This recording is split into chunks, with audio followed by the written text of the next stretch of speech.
everybody. This is the Pilot Podcast, and this is me, Sword9, aka Charles, and whatever name you want to call me, I'll leave it up to you. And today I am joined by two of my good friends. Please introduce yourselves. Hello, ladies and gentlemen. My name is Lance. You can just call me Lance. I'm friends with Charles. I'm just a guy. I'm just a guy who looks. So what about me? Yeah, good question. And who are you? Alright. Basically, I'm friends with these two. Well, Lance doesn't consider me a friend. Yeah. What's your Just name? joking, just joking. What's your name though? I'm MJ, and you can usually find me online with MJ Snoozer. But though you can usually find that username posting about wave shit everywhere. Weeb shit. All right, Wait, so shit. if you all want to get in, follow us on Twitter. I'm at Sword9. At Lance Tan Ong. And MJ Snoozer. All right. Mhm. And today, as you might be able to assume from the name of the podcast, Three Geeky or Geek Things, we will be discussing three primary things. Yep, just three things. Yep, and we're going to focus. Got And it. today, Mhm. we'll be starting off with the reactions regarding the two latest episodes of the Danganronpa 3 anime.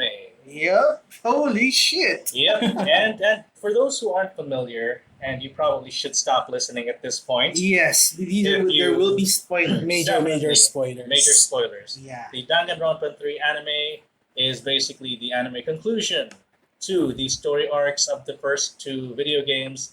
And the Basically, spin-off. basically the Hope's Peak saga. Yeah, the Hope's Peak arc. Yeah. So, we'll be starting off the most recent episodes being 11 Yep. for the two anime series, basically the Despair arc and the Future arc. Yes. So yeah, let's start with Future Art. Yeah, we can start feature arc let's because do that. holy fuck, That's that Monday. Yeah. holy shit, Juzo is my bro now. Yeah. Holy shit. Seriously. The one guy that everybody definitely Hates. had a lot of hate for Yeah, at the start of the series. at the very first episode. But, As in, holy shit, everybody wanted to kill the guy because he's a jerk. But then in episode 11, we can actually feel for the yeah, guy. redemption arc. Redemption, Redemption in a big way. best husband. Yeah, but he has a very complicated character in general because, again, spoilers, you should not hear this if you don't want to get spoiled. Yeah, so you had your warning. So Yes, he is apparently, as revealed in the Spare arc, he is a member of the LGBTQ Community. community. Yeah. And it's unfortunate, however, that he has feelings with Kyosuke. That became, in the sense that became his, downfall. his Basically. downfall. He was blackmailed by Junko. Enoshima. Yeah, best villain. The ultimate despair. Yep. Yep. So, that was unexpected because, And Jesus stocks went down. yeah, she's, Yep, Jesus stocks are pretty much down. And Yeah. the thing is, though, we didn't really get a whole lot of other major expositions. Mostly just a lot of confirmation with regards to what happened. Yeah, so Yeah, basically past what were the episodes. theories back then that Well- were confirmed in this episode?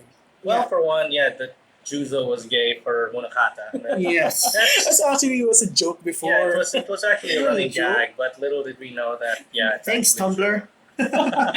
Kodaka basically confirmed it. Yes. Yeah, and I think was it the episode or something ago where they also confirmed the underwater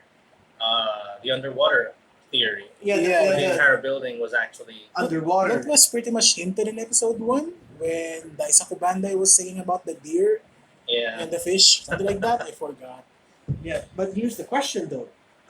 When you consider all things that has happened in the anime, basically we saw how the murders actually happened. I mean, Yeah. if you think about it, the setting is an underwater facility, and the murders are actually not murders. TLDR, suicides. Oh, there's Another revelation. another revelation. Where the first theory before, what theories did we have again? We have, I There think, were two theories that were kind of partially Yeah. correct. One being the monitors. it's relevant.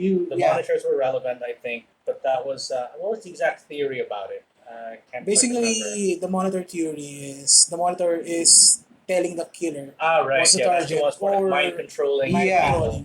Yeah, but apparently it's not mind control anymore because it was. Well, I guess It's it's technically, kind of yeah. mind controlling. Yeah, but not mind controlling for murder. So let me list Yeah. the theories. First theory is Munakata is the killer.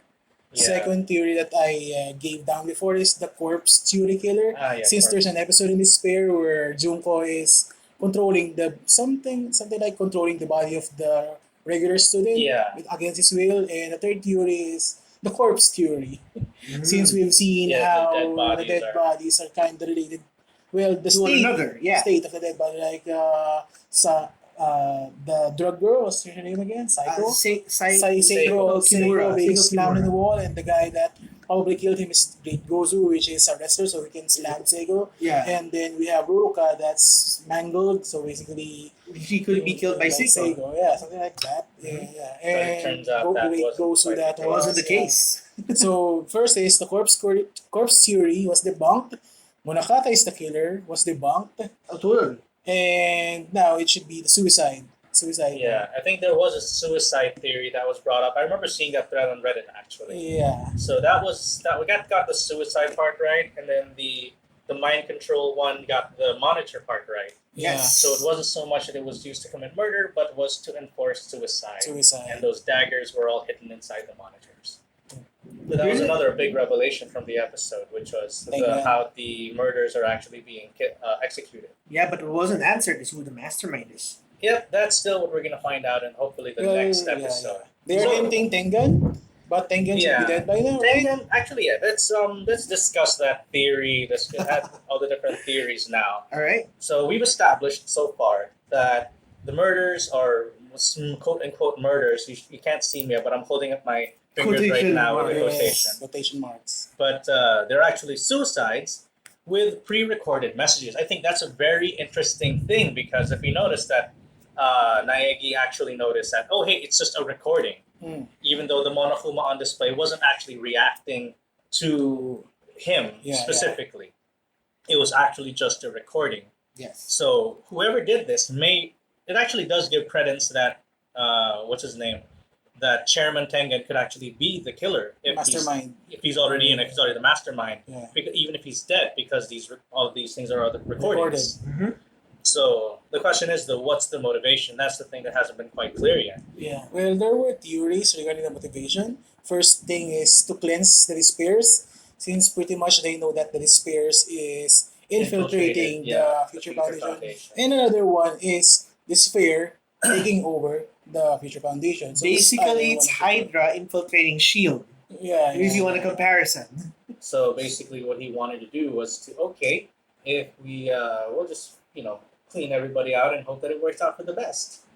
It's a big gamble, but It's a big gamble, but of course, it's like scorched earth. You burn everything, and no innocent people. You assume there's no one innocent. You just kill everybody. probably sacrifice himself, then make Ryota the new leader or Naegi or whatever. okay. Perhaps. Now that you brought up Ryota, Mitarai-kun, Yeah. there is the very interesting thing now about he's the only member of the Killing Game who's Survived all I think. whose forbidden action Was has that not yet been revealed. Confirmed, yeah.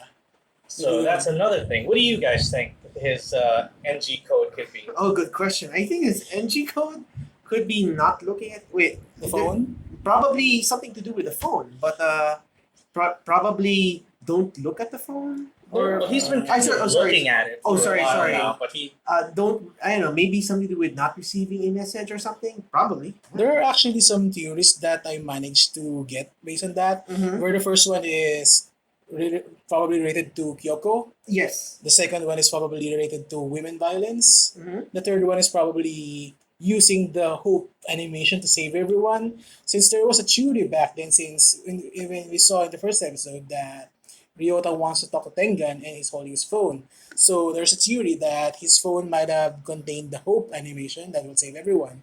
So if you want something heroic, plot is there's a dilemma that Ryota can save everyone with the hope animation, but in the end, it will kill himself because that's his NG code. But Yeah. that doesn't apply anymore Doesn't because it apply doesn't anymore. have. The- There's Yeah, it's the end of the episode. The last one is looking at the phone. So basically, those are the theories that I managed to get. So since the 1 and 2 that regards to the women and Kyoko is probably debunked, Mhm. the third one we can confirm. Since we Yeah. don't, We we can't- don't have the reason anymore. And the last one, same, we can confirm. Can confirm. So, Well, we'll have to see in the next episode. Yep. Yeah. Yeah, yeah. The theory that I picked up on regarding the Mitarai's NG code would primarily be about switching on his phone. Because it seems that he's been looking at his phone, but we never actually had a good view of whether it was on or not. I was checking the previous episodes and yeah, it's not. It's never been revealed. And the thing is, if his NG code is not to switch on his phone and his phone is off, he definitely has reason to keep looking at it, thinking about what relevance it could be, and whether he could actually make a difference by switching it on and sacrificing himself. But he's always been shown to be a coward, even in the flashbacks or the despair arc, that he always has struggles with the kind of confidence and doing what it takes to save people. what makes But actually, throughout the series, the future arc at least, he had a character shift. Yeah, If he you has. look at the early episodes, he's clinging to hope, Mhm. but in the end, he's turning more pessimistic. If you look Yeah. at it, especially right now as it's ending. so, So, we'll see this Monday. Definitely tomorrow. going to be important, and we'll see how it turns out. one thing is for sure, it sucks to be Ryota right now. It Yeah, would suck to be him. it is actually possible that, considering all the exposure he's had with Enoshima during the despair arc, that he may have some lingering Despair. aspects of despair into him. Yeah, and it seems as though based on his reaction to that the last episode, he hasn't told anybody about his involvement in the tragedy. which Yeah, is- I think the only one who might have known, I think, is Tengan. Tengan. Yeah. yeah, He's the only one who seems likely to be aware. possibly. Though I think there's a theory right now. Tengan is despaired or not there. Though I think it's not now. Not because He based on the doesn't- end. Yeah, he did also declare that he Yes, was not a member of the remnants of despair. Yeah. And his NG code is supposedly They telling telling lies. a lie, Lie. basically answering a question With a lie. with a lie. But that's kind of tricky since It he's is tricky. Yeah, twisting words. The thing is, technically he can lie as long as it's not in response to a question. Yeah. So as long as he's not lying to a question, he won't be triggering his forbidden action. Actually, with the Remnants of Despair answer, he said that he's not a member of the Remnants of Despair. Technically, it's true, but he Yeah. can still be Despair. Yeah. But It here's the depends though on Yeah. the definition of remnants of despair, who they really referred to. Though I think there's a higher Despair. We'll see. Yeah, we'll see. We'll find out. It's kind of hard. Basically, it's a to, theory that we're putting out right now. so right now we're assuming that Tengan has something to do with bringing in That- Junko.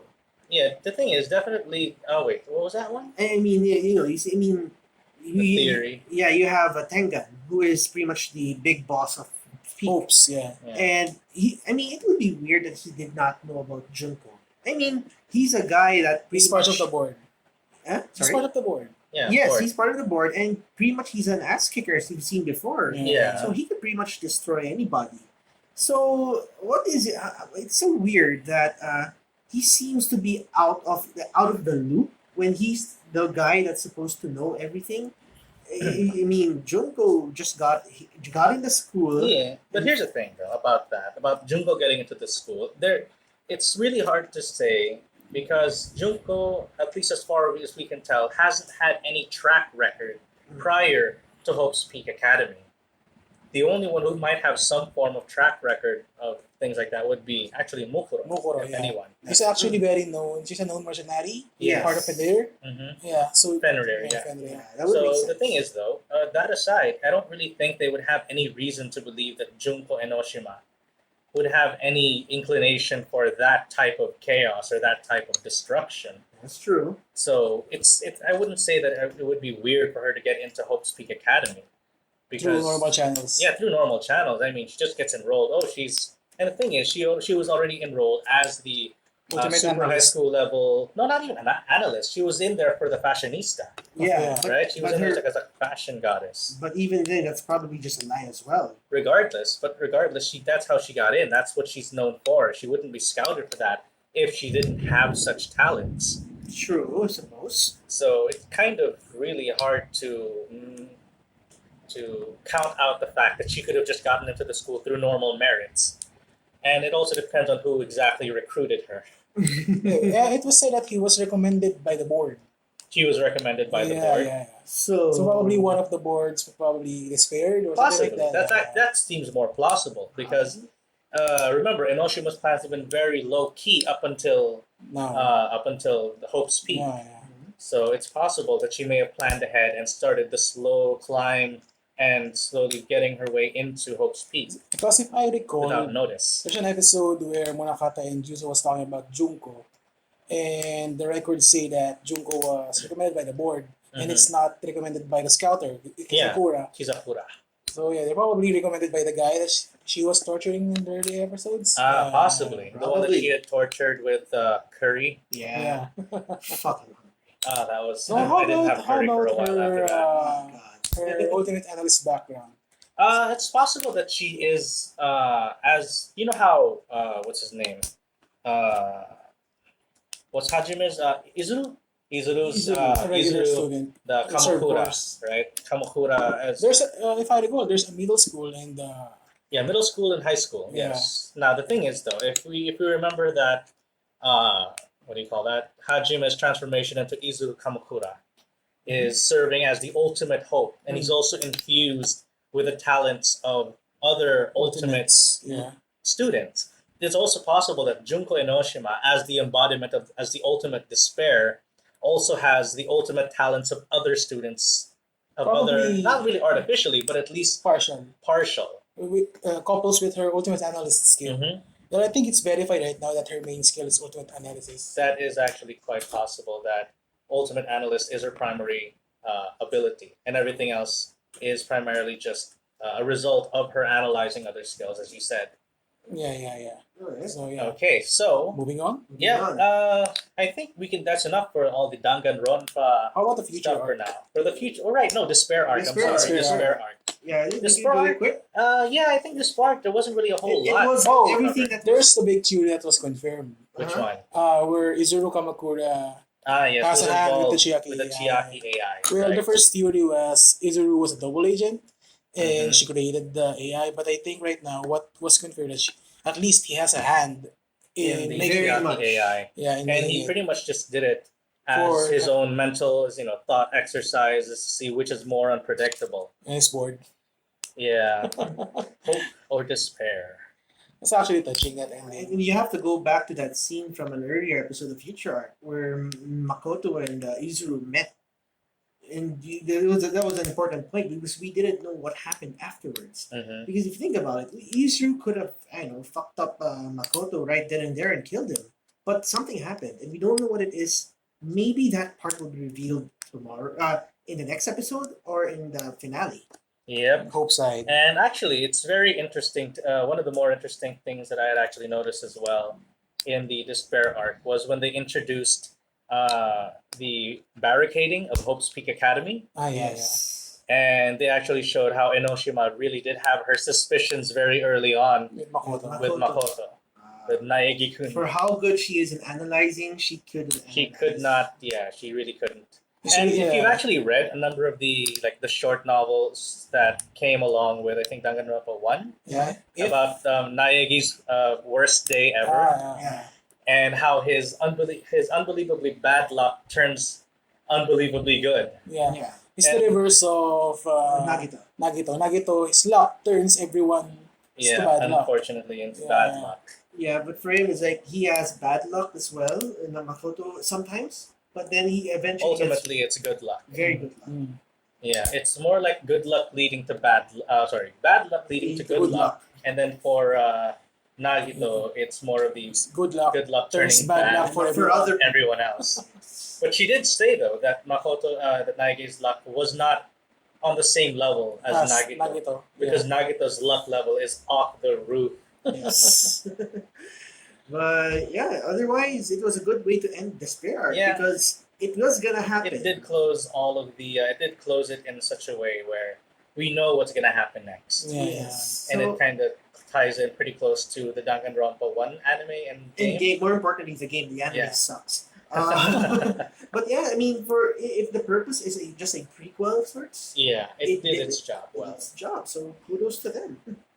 It's really clean. Yeah. So yeah. Now the thing is though, Did they say that whether Despair would have 12 episodes or just Oh, 11? it's Oh. confirmed. Despair will have 11, last episode. And then, so Future Arc will have 12 Oh, episodes. So it's then and then there's the a 1 finale hour of special. the Hope Arc. Yeah. Yeah, and that's gonna be on the time slot of Despair. Yeah.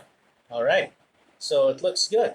And I think that we can call it the end for now for the Danganronpa special. We'll be back a little bit later. We're just going to cut this particular recording short and we'll be back to you shortly. Okay, welcome back to part 2 of the Three Geeky Things podcast. And for the second topic of this day, of this session, we will be discussing impressions of the Valkyria Azure Valkyria Revolution. game, right? Azure Revolution for PS4 and PSV. PS4 and I Yeah. didn't realize it was coming out on PSP. Yeah, it's PSV. Oh, Yeah, because PSV still lives yeah. in countries not named contrary to- America. Contrary to popular belief, the PS Vita is alive and well. In the other parts of the world, that's named not America. And to be fair, the Vita has a lot of good games. So really, for those who have a Vita, because they're riding in on the trend that the Vita's uncool, then you're fucking lost. I actually think Vita will rise again because of this hack Henkaku. You heard of it? Hankaku, I didn't even know Yeah, that. because of the last generation or 2 gens Mhm. past, PSP nearly toppled DS because of piracy. So That's true. I guess it is piracy helped boost PSP. PSP sales. So Well, the yeah, unit sales, yes. unit sales at least. And no, let's not forget Monster Hunter. Monster Yeah, Hunter is yeah, a yeah. pretty strong unit mover. So So yeah, But yeah, so moving back Moving to into the this main topic. Valkyria. yeah. So, for those who aren't familiar, Valkyria Azure Revolutions is a sequel to the I'm long-standing Valkyria franchise, starting with the original Valkyria Chronicles on PS3. and now Yeah. available on the PS4. I as a actually think remaster. it's not a sequel. I think it's a prequel. Oh, Oh, I mean, maybe it's sequel game. Sequel at least. game. Yeah, Yeah. sequel game. So, Along yeah. with the lines. Then Valkyria Oh, 2 those being on lines. PSP, and also Valkyria 3, On the which never PSP. got North American localization, which is sad. It's Sad. weird. Well, I do Sad. hope it gets Sega, the remaster. Sega, you suck. Yeah, Sega. Okay. You already delayed Persona 5. So, come on. That's not their fault. That's Atlas, but it's under Sega. But still, the Sega likes to let Atlas do their own thing now because they know better. You see, they Yeah, just that's own the brand, the IPs, not really what's inside those people. And anyway, Yeah, so back to the point. The new Valkyria game looks pretty impressive so far, at least visually. Although I do have a couple of thoughts on it, but that's what we're here to discuss today. So, All of our yeah. opinions, our impressions so far on the new Valkyria game. Yeah. So, So let's start with the initial trailer. Okay. What's your the initial thoughts? trailer, it looks it looks like it has potential to be a good game, but I'm not sure if you notice that there's a bit of a difference in the art style Yeah. now No more compared canvas. to the well, it still has a textured feel to it. They're still using a filter Yeah. to make it look slightly textured, but they're not going with the watercolor The- motif that they had in the original Valkyria I think that's the Chronicles canvas engine, I recall. I'm Yeah. not sure about the I specific. think the new names. one is called the Legion engine. Mm. L small e then Small John. details. Yeah, small details. But yeah, We'll find so out soon. far, visually it looks interesting. I mean, it's a little bit different than what we've had before, Mhm. but it's always something. It's generally a smaller detail compared to the rest of the game itself. So you, Lance, what do you think about how it looks so far in the trailer? The aesthetics and based on the look and based on the impression of the entire trailer, it actually has pretty good potential. As a game that many casual fans, hopefully, and hardcore fans would appreciate, and it's a game that looks simple and looks like it's gonna be pretty epic game. Okay, okay. so now to the real meat of the matter. Yes. Because a game can look nice, but how does it play? Well, for me, the first impression is I was actually thinking that it might be a Muso game. To those Yeah. people who's not familiar Dynasty with Warriors. Muso term, it's Dynasty Warriors, Any Warriors Basically, any game, Warriors basically. Yeah. game. Beat it up. Basically, one man army, 1 versus 1,000. That's the basic gist of it. And it looks good for even with that format. It actually looks good in terms of gameplay because it encourages both strategy and at the same time it has this feel that you are in control as compared to the first game. I'm going to have to be the foil on this one because I did not like what I saw. Really? What? Why? I mean, what For did you the not? trailer, at least. Not even the trailer, even in The gameplay. the following Well, as gameplay for trailers. as for the gameplay, the instead of The actual gameplay. actually, I changed my mind regarding the game when I saw the final gameplay. Since there are actually two gameplays, one is for the demo and one is for the TGS demo. Yeah, the most recent trailer. Yeah, when I saw the TGS demo, I think it's quite closer to Dragon Age instead of a Muso game. Because of the pause and play Yeah. type of. Tactical thing. Pause your shit, then let your allies do their thing or probably command them, something like that. Oh yeah. Yeah, basically you can swap between your characters at any given time and then pause and issue them commands as you proceed along the game. Yes. Yeah, I think it's a combination more of the second Valkyria game and this new type of gameplay. Basically, capture shit, do shit. I think it's more of an instance instead of the big maps that we are used to with the first game. Yeah. Yeah. Mm. Yeah. Instead of the small instances that we have in VG2, I think it's just more of the instances are connected now. Mm. Yeah. It actually, I mean, I don't know. I mean, probably it isn't exactly. I mean, it's like it's cookie cutter, but it's an okay form of cookie cutter because we've seen it before. But even then, the gameplay looks like it's actually something you could probably enjoy. I mean, just as like I mean, it's not going to be as good as the other RPG games, but it has potential. Yeah, that's where my problem is because if we're gonna be looking at where the series came from, it's Valkyria Chronicles, right? And even 2 and 3, while they had their own set of little differences, little additions, changes, they still essentially followed the Valkyria Chronicles Format, gameplay, yeah. which is primarily you have two modes, which is the commander mode, and then there's when you're on the field. And that's where a lot of the strategy comes from. You have the overview as a commander, and then after that, when you choose which units to start moving around, you What's the suddenly go position? into a third-person view of your Yeah. character, move them around, and see what it's like on the battlefield. Basically, you have the limitations to MP and the Yep. number of moves and the number of Yeah, and ammo and grenades. that's why I've always seen the Valkyria Chronicles as primarily a strategy game, as a tactical RPG of sorts. And as someone already as I discussed with someone else before, it was seen as more of a natural progression of games like FF Tactics, of like Disgaea, basically those type of turn-based tactics. This seems like a natural evolution of that genre in the sense that instead of just being tile-based or Yeah. locked to a single grid, now you have an Freedom. overview of the entire thing, and then when you get the first-person view, you're actually moving around the field. So I've always seen it in that vein, and to suddenly see that the game moves into a more ARPG.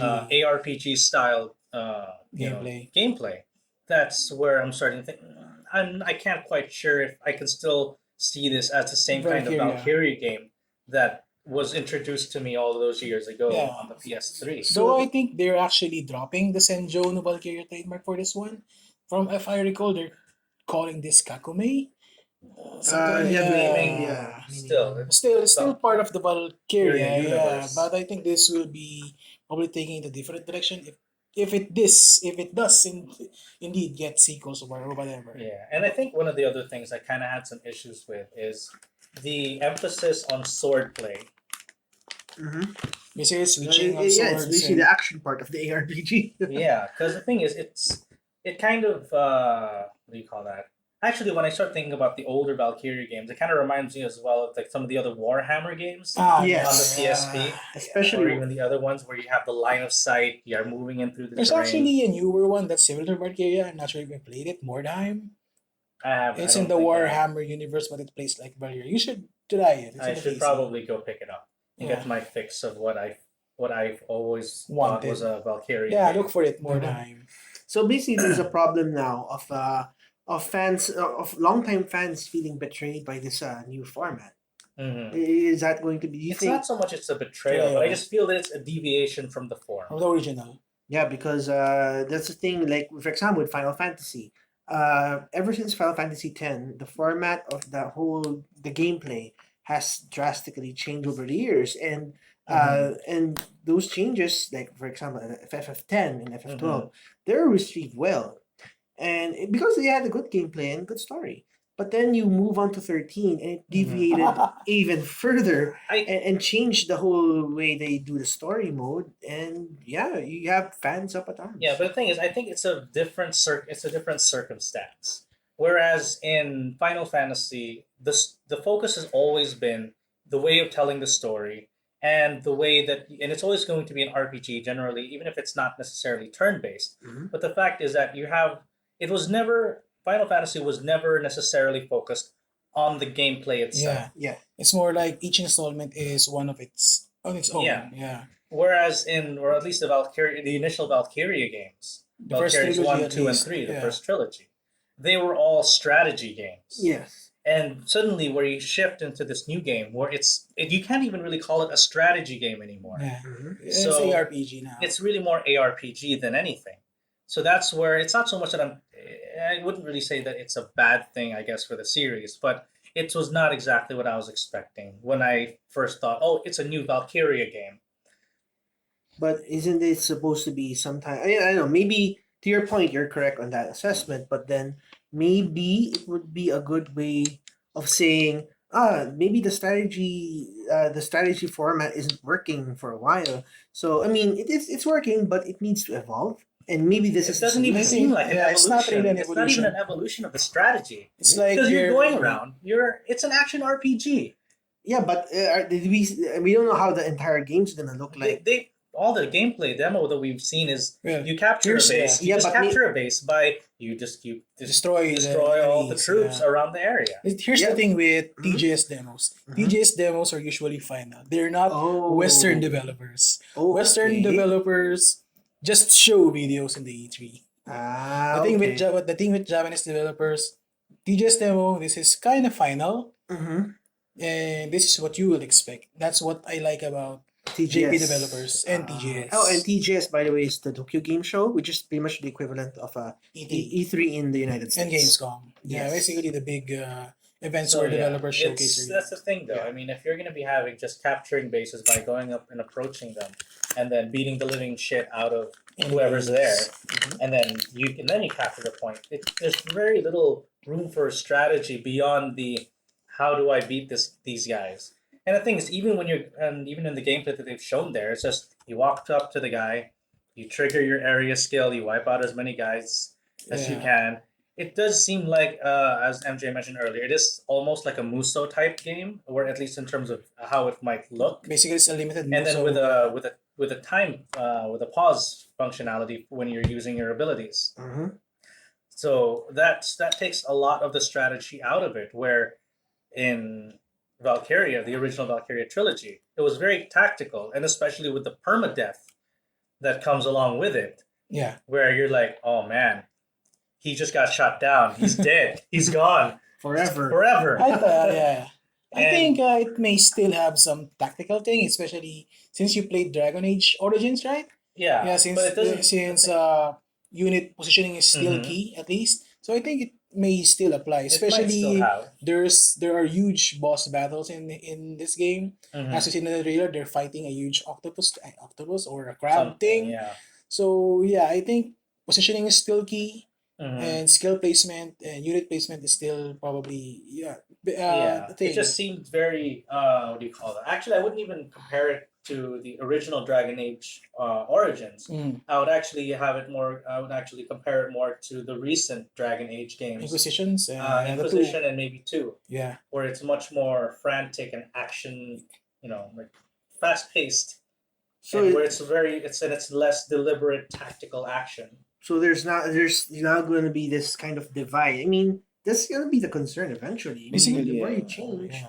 there's going to be like there's going to be probably a split of opinions eventually. Yeah. which I is- think I think True. like the first Valkyria will probably like more commander focused gameplay, Mhm. while this one is more unit focused.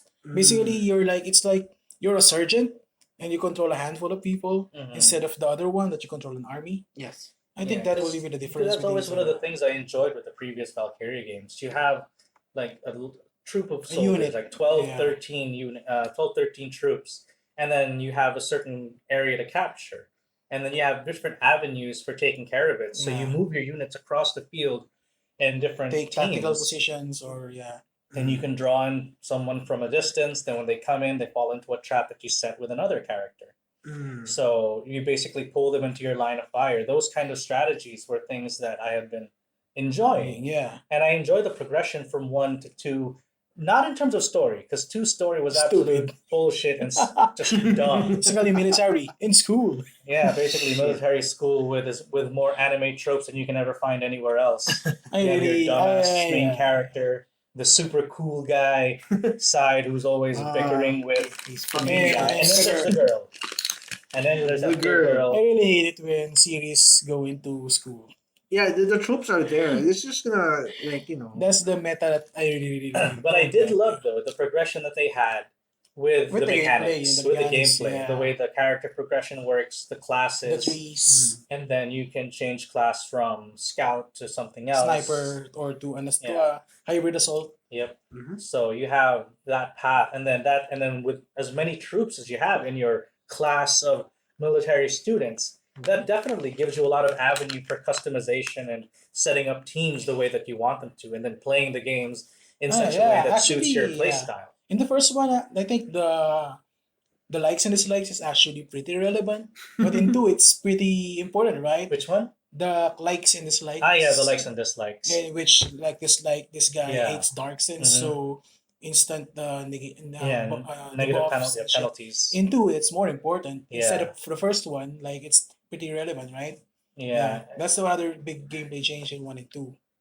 yep. There's a lot more dynamics between the characters that you bring along. So that's those are the things. Like those tactical decisions as a strategy game were the things I enjoyed from Valkyria Chronicles, which I'm not seeing In three, in the new one. in the new Valkyria game. Actually, Which is I guess one of the reasons why they dropped the Chronicles part from the title. Yeah. actually, I had this thought while watching the trailer because when I tried out Valkyria Chronicles Remastered for the PS4, Mm-hmm. whoa, don't get anyone wrong. It's a pretty good game. I mean, don't get me. It's a really good game. It's a really strategic game. The problem is, like for example, I'm now working and all those things, Mm-hmm. and sometimes I really don't have enough time to like Get go in.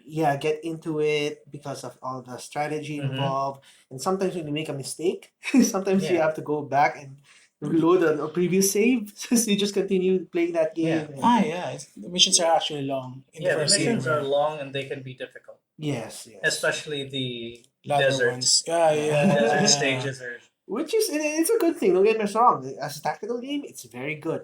But I guess in terms of like a maturing market, I guess maybe they want to play a simpler game.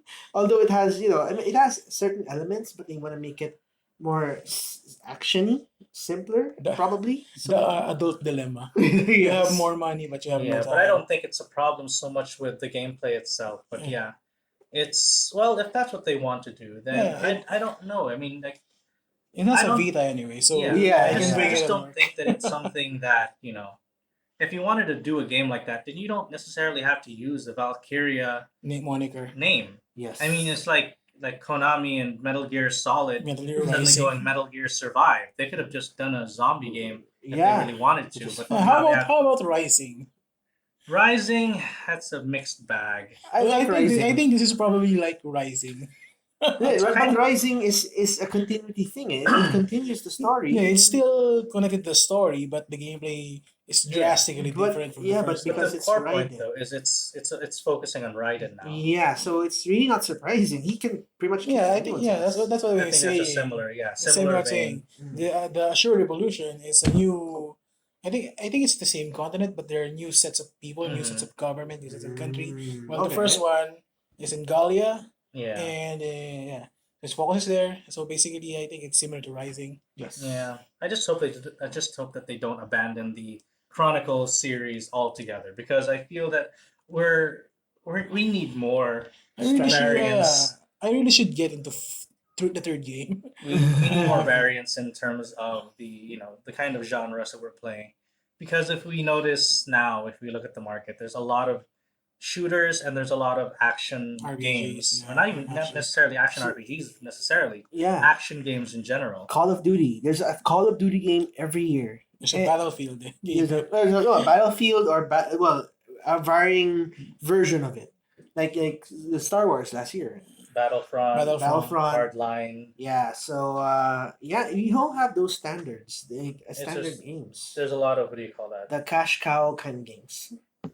So yeah, I just hope that Aside from the yearly sports. Yeah, so there has to be room for other games, and I mean, it's good to have variance, and Well, yeah. it's Thanks to the remastered, Valkyria is actually gaining traction again. yeah. So I do hope Sega releases 2 and 3. Hopefully, In the PC. hopefully, at least it'll come out on Steam. Yeah. or like in the PS4 or something. Come on, So yeah, so Ah. those Valkyria guys, buy the new game at least. So maybe that if can you, yeah, show force- support. Show support where support's due. By the way, we're not sponsored by Sega. Yeah. We love Sega, Sonic the Hedgehog. Yeah, but we're not sponsored by them. Anyway, so yeah, that goes the impressions for Valkyria. To sum it up, I'm personally a little bit skeptical. I'm not really little, but I'm pretty skeptical about what I'm going to see in the final product, and only we'll have to see when it actually comes out whether or not my thoughts on it now will be validated or not. or yeah, not. Yeah. I'm okay with it. I mean, it's probably just a part of natural evolution, sort of. But I mean, of course, we have to be skeptical as well. But so far, I'm actually liking what I see. As Mm. far as the final product is concerned, so it's just a matter of seeing where this goes eventually. Okay. As for me, I was actually turned off when I saw the first demo, instead of TGS demo. But I think the TGS demo kind of redeemed it a bit, since having that gameplay changes, gameplay tweaks kind of added at least some strategic depth to it. Unlike with the first one, just slash your Hack and way to the slash. ending. At least now, positioning is key. Skills positioning, units positioning, something like that. So yeah, and yeah, I think that pretty much wraps up the Azure Revolution talk. Yep. Okay, now for part 3, and we are going to make this quick and easy and dirty. We're discussing Bethesda, Sony, and the whole scenario, the whole hubbub about mods not being available on the PS4 version of Skyrim. What was it? Fallout 4. Legendary, whatever, something edition, and Yeah. for Fallout 4. As opposed to the Xbox version getting a limited amount of mods. Thoughts on it? That is a load of baloney, to be honest. Because if you think about it, one of the reasons why all these kind of games are existing for so long is because of mods. Even the old Skyrim has a lot of mods, and they get to do a lot of things with the old games. Well, that's why the Ultimate Edition existed. Exactly. But then suddenly you're not gonna allow the PS4 version, which is, I mean, fans like the idea, but then they suddenly backtracked the whole thing. Maybe Sony did, maybe Bethesda did. I don't know. I think the official statement from Bethesda was that Sony said, well, Yeah. not just that. I think it was more of they couldn't agree to terms on how to have the mods implemented. Yes. Supposedly, one of the things I heard was that Sony wanted Bethesda to be the one responsible for checking each of the mods that will be available on the platform, Mhm. which I think is a pretty difficult task to do. I mean, if you're going to be scanning every single mod, it's going to take a whole lot of time, and I think it would be much more manpower than would be logistically, probable to do. Well, I think I kind of get what Sony wants to happen, since Sony actually moderates what are the things that comes into their store, Yeah. especially DLCs and such. So if Fallout and Skyrim will have mods, it will be quite a tricky task for Sony to moderate everything. Yeah. So I think it's I do get their side. So they want the moderating and creating for mods at least in app or Yeah, curated. in Skyrim or in Fallout only. Since console releases, especially updates, that's why people nag about consoles on the delayed updates, because if you have to push something in a console game, you have this very, very huge checklist to do. Since getting a certification for a console release is actually quite stricter than PC. So I think that's why I do get why Sony wants that. Yeah, I think on that front, Microsoft actually just also sees that kind of thing. But the thing is, because they've also been doing a lot of stuff for PCs Yeah, primarily, yeah.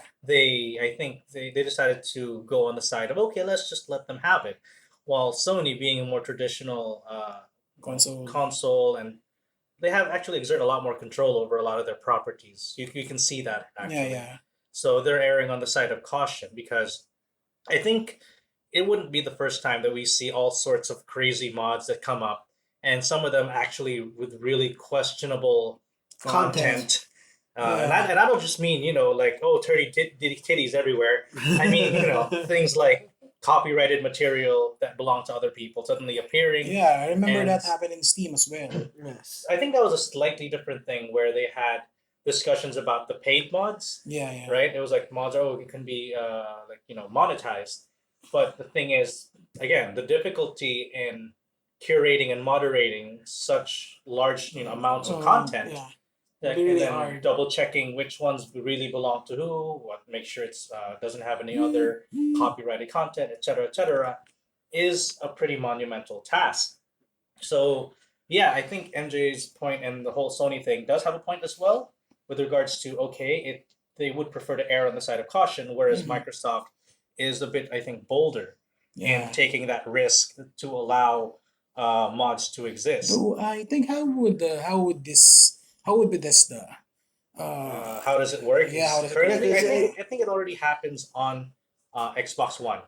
but There are how already though? I mean, mods. do you use build mods in the system? I mean, No, no. I think it's you have I'm not sure about the process for uploading the mods, but from what I've heard, because I don't own an Xbox One. I don't think it's on Xbox One. Is it similar to the Steam where you get check or the workshop thing? I think it is closer to Steam Workshop. I think it works closer to that, with regards to picking out which mods you can what do you Activate call it, pick up and use, and then if it doesn't work, then uncheck or whatever, whatever. uncheck it. So I think it works like that, like the one in the Steam Workshop, and but I again, haven't seen it personally. So from what I get, there probably something similar inside Yeah, from Skyrim, inside the the Skyrim options, yeah, interface. Yeah. or inside the Fallout 4 one. yeah. So I guess this brings us to the fact that this is why a lot of people would prefer the PC over the Yeah. console. Yes. PCMR. Yeah, I mean there is. I mean we've heard this multiple times. Like PC master race, and don't get anyone wrong. There is some truth. There is definitely some truth to that because of the potential to be able to play all these games at the highest level possible and the mods. Yeah, So but I think that's one thing though where we can see a lot of the consoles coming out now, or rather, at least the recent generations as of late, are trying to become more and PC more like like PCs. yeah. Like even in terms of the architecture for the hardware is actually a lot closer to a yeah. PC. Mhm. So at the same time, though, they are kind of losing the identity in the console where it becomes easier to play because, at least from my experience, Mhm. is that I go to a console when I want to play a game and I don't want to have to worry about whether it's going to work or not. Uh-huh. Because ideally, you go to a console experience, slap in your game, start picking up your controller, play it. That's it. Whereas in PC, it does require a little bit more meticulous steps in ensuring that you have the Yeah. proper specs, the requirements, Configuration settings for and the yeah, quality. tweaking it, customizing it to your heart's desire. That was Sometimes it won't always work. Sometimes Yeah, it but- will. it but- was always going to be about control versus convenience. At least that was always my thought on it. That you go to a PC if you want more control, more varied options, you want to maximize it, you want to minimize it. I think there's one guy that You want to add Add anime channel. in your Skyrim? Want to add titties? yeah. So yeah, and then console is that okay? I don't want to have to think about all of that. I don't want to have to worry about compatibility or All those graphic mumbo jumbo. settings and stuff. So I just want to play. Damn it! Then Yeah, you go there. that's what the PS4 is for. So then that's now it's trying to with the consoles. Well, Well, not most really consoles catching up. Well, I guess it's consoles catching up to some PC power, but we all know that's never going to be the case. But take note, it is different. That's the key. It's different. Yeah, yeah, but Well, most PS4 owners have their own PCs. usually. Usually, Sometimes. I think there's a lot. You see, either you have an Xbox or a PC and a PS4. Anyway, Hey, I own a Wii. we I have everything except for Xbox. I think with the thing with Xbox is like FYI, Asia, Xbox, not so compatible. yeah, and the Sony market is pretty strong in the Asian market, especially in the Philippines. basically Xbox is strong in America.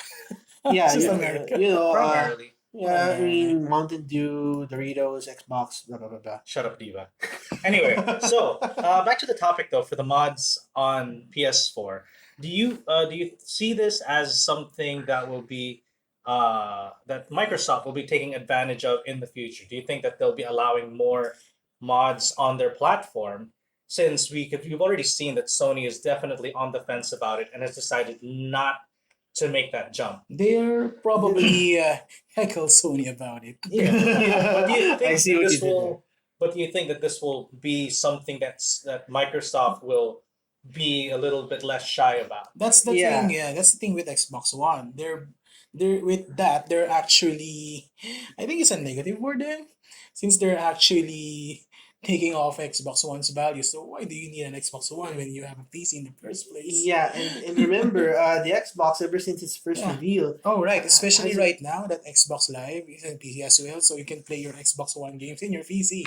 Mm. Yeah. Here's the thing, though. I mean, I guess not discounting the whole PC thing. I guess, but presuming that there are households that don't necessarily have PCs or Yeah. don't have very good PCs but have consoles, I think that would be something that I guess Microsoft would cater Buy a to. PS4. yeah, here's the thing though, because remember that the Xbox didn't exactly have Xbox One did not have a glorious Start. debut, Start, as you Yeah. know. So for all intents and purposes, the market of Sony is pretty big in a lot of areas, Mhm. especially in Japan, where the Xbox is Especially not America.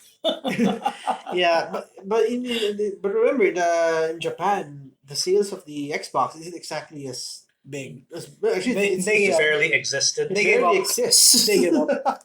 So The thing that actually kept Xbox 360 afloat in Japan is Idolmaster. which makes sense. Now given that given the market. Idolmaster is PS4 exclusive, then boom. Yeah, but here's the thing. So you have all these things right now. You have the Sony market being Mhm. very strong. So on the side of Microsoft, they'll have to take every advantage possible to at least get recoup their losses Yeah. and get. So, do you think that a lot of other developers will be Following suit. following suit with allowing mods on their games It's- on the Xbox? It's Perhaps- possible. Yeah. Perhaps because they need it. They need help. They need all the help they can get now, more than ever. Especially with the release of the new PS4s. Oh. Well, that can be a yeah. different debate for another time between the Yes. PS4 Pro and the Xbox One. What? S. Scorpio. Yeah, that was a Project The Scorpio, official right? the Wasn't official it? name is Scorpio. Official name is S. I think S is the Yeah. official name. Mhm. But with that, again, that's another topic for another time. Yes. So yeah, I think that's about it. We've covered everything we could regarding the mods. Do you think it's a good idea, though? I guess is the last thing. Do you think that it's good for consoles to have mods? I'd say yeah, it's good because if you have a healthy community for your game, it will live longer since the community dictates the Yeah. lifespan of games. Especially, let's say, a best example will be the Elder Scrolls games. Yeah. The lifespan of Elder Scrolls games spans forever. I think. Well, yeah, Yeah. there are Because of several community. projects. Yeah, especially the big one. I think there's a mod in Skyrim that I think it was adds like the in- Morrowind, porting Morrowind over Yeah, to porting more into Skyrim. Skyrim, something like that. Skyrim is a game that's like since 2008, right? And or was it I'm not 2010? sure about the age of Skyrim. I think it's 2011 or 10. Because Because I think we're already working when we're hyping it. Oh right, yeah. Yeah, it's really a long time now since it got released. And it's still a big thing. 5 years, I think. Give or take. Yeah, let's So- not even talk about Left 4 Dead. Yeah, mods is still running. It's actually even better Mods than. are keeping it's- L4D alive. It's actually even. It has a pretty healthy player basis than Battleborn. Yes. Sadly. Oh, And I love Battleborn. by the Shots way. fired.